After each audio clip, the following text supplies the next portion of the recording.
Раньше воспитанию молодежи придавалось исключительное значение, потому что наши предки жили в стесненных условиях, высоко в горах, и каждый юноша с 15 лет уже становился воином.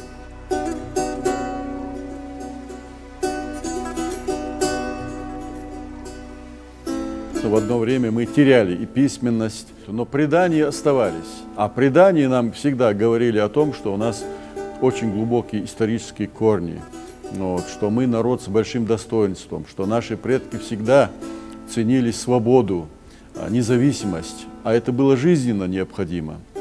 Кочевники, покоряя народы, они ведь облагали данью не только скотом, лошадьми, воинами, они требовали девушек. А представьте себе, какой народ, какой уважающий себя мужчина, муж, отец согласится отдать в качестве дани свою дочь, сестру, жену, невесту. И поэтому, чтобы не быть зависимыми от этих варваров, уходили повыше в горы. А в горах, подчеркнем еще раз, условия суровые, очень тяжелые. Поэтому с 15 лет существует такое выражение «приттер-вельчхан» у чеченцев. Человек уже должен был становиться и братом, и сыном, и отцом, в общем, становиться мужчиной, одним словом.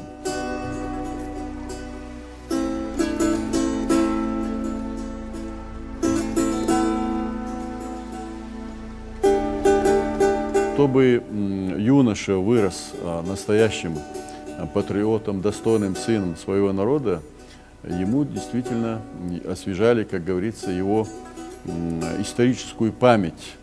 То, что в нашем народе говорят, каждый достойный молодой человек должен знать 7 своих отцов, это метафора, это образное, скажем так, выражение.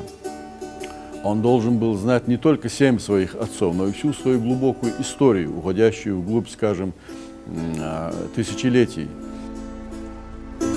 Наша пытливая молодежь должна понимать и, как я уже сказал, на самом деле гордиться, благодарить Всевышнего, что они вайнахи, что они нахи и что они мусульмане. И наполнять это содержанием каждый день, учебой, работой, образом своей жизни.